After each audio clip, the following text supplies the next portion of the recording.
Hello! Today we're going to see how IBM 7 NPM can monitor cloud environments like AWS. This demo shows how SEV1 monitors AWS services from a single console, providing visibility to the infrastructure and network elements of hybrid cloud environments, in particular, in this case, in AWS Cloud. The story of the use case of this demo is that there is a company that is migrating services from on-prem to the cloud, and even if they have an APM solution, an application performance monitoring solution, that is monitoring the virtual machines running in the cloud, there are still some communication problems that are not detected by that solution, by the IPM solution. SEV1 will provide a comprehensive view of all the relevant network services running in AWS to make sure that the transition from on-prem to the cloud is successful, and that the performance of these new cloud services are kept stable in the future. SEV1 can collect data from any kind of network. It could be on-prem networks, including legacy networks. It could be from newer technologies like SDN, SD-WAN, Wi-Fi, and so on. And also, it can collect data from cloud environments. As you can see here, we can collect data from multiple cloud providers and show all this data in a single report. As you can see here, we have AWS, we have IBM. Also in all of the sections, we have Azure, we have Google Cloud. So all these are different data that we are collecting from different cloud providers that can be displayed in a single report. But in this case, we are focused on AWS. So let's have a look at what kind of data we can collect out of the box in SEV1 from AWS Cloud. As we can see here, SEV1 provides several out-of-the-box reports that are ready to consume to any of the users in SEV1. These are different kind of resources that we can monitor in SEV1 out of the box, and we have the reports available for us.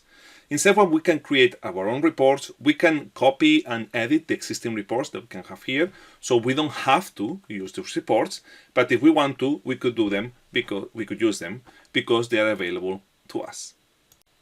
As we have mentioned before, SEV1 does not only focus on collecting data from virtual machines, from instances running in the cloud, that we also do. As you can see here, we can go to any of these reports and you will see that we're collecting data like from the instances like CPU, memory, disk, inventory. Also, we can get data from serverless applications like AWS Lambda, as you can see here.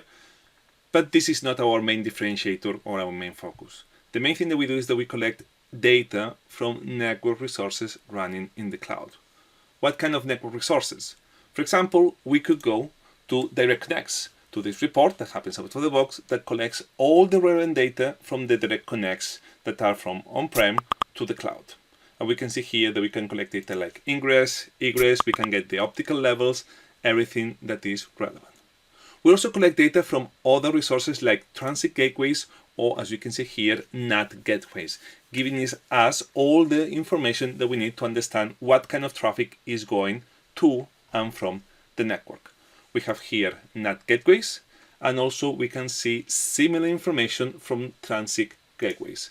As we can see here, we can see the different attachments, and we can see information like throughput, drops, and all the relevant steps. We can also collect data from other resources, like for example, site-to-site VPNs. As we can see here, we have one site-to-site, and we can see the status. As you can see here, we're having some problems, and other relevant data like traffic in and traffic out. Others resources that are also very relevant from a network perspective are load balancers. And also, as you can see here, we can collect data from the different network load balancers configured in our AWS environments. We can see here things like network count, we can see LCUs, we can see process data, any kind of relevant KPI that we can collect from these resources, we can collect them in SEV1 and create reports. And finally, just another example of other type of data that we're collecting in SEV1 out of the box is DNS data, in this case from Route 53, where you can see all this relevant information that we can collect from these resources. Something important to mention is that in SEV1, we don't only collect the data, we also analyze the data in real time. So for example, if I go to this transit gateway, let's go to the throughput, I can see here that we're getting some information. But how do I know if this is good, this is bad? I don't remember if 40, 45 megabits per second is a correct number for this particular transit gateway. How can I know if this is good or bad? Well, in step one, we analyze the data in real time, giving us information of what is normal or not, what is potentially a problem or not. And this is as simple as going to any KPI that we want to analyze, go to the data analytics reports, and we're going to have lots of analytics here that are going to tell us whether this is normal or not. As you can see, the solid line is the actual metrics telling us the current behavior.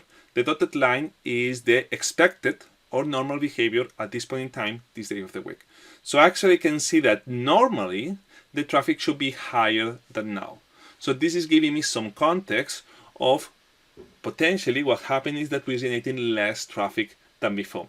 If it's more or less normal, that's something that we'll see with this comparison here. We have lots of analytics, for example, time over time. I can see that actually last week this was more or less normal, and then there was a jump on traffic. So at this time of the day, last week, we had more traffic than now. So this is something interesting to consider. And we have other projections and percentiles and trends that will give us more information about future configuration. And all of the views I like the most is the calendar heat map, because it can give me some kind of pattern behavior. And I can see that there was a drop on traffic here, but the rest looks kind of very consistent. So this kind of analytics are going to be very useful for us to understand if there is a problem or not on the behavior of these metrics. This is something that happens for all the KPIs monitoring SEF1, and we can also create alerts in case that something like this happens, that something not normal is happening on any of these KPIs.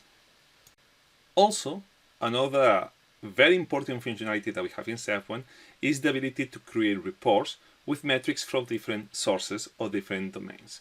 So for example, if actually I go back here and go to the throughput, what I can do is, imagine that I want to understand where this data comes from.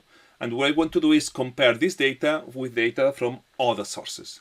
What I could do is, instead of going to the data analytics, because in this case I don't want to analyze the data, I want to compare data, what I can do is go to the Instant Graph workspace and correlate metrics from different sources. For example, in this case, actually I want to do it from the same source. I'm going to get the same transit gateway that we have here. This is the one. And what I'm going to do is compare this metric with the actual transit gateway attachments to understand where this data coming from, if it's from one of the specific attachments that we have here.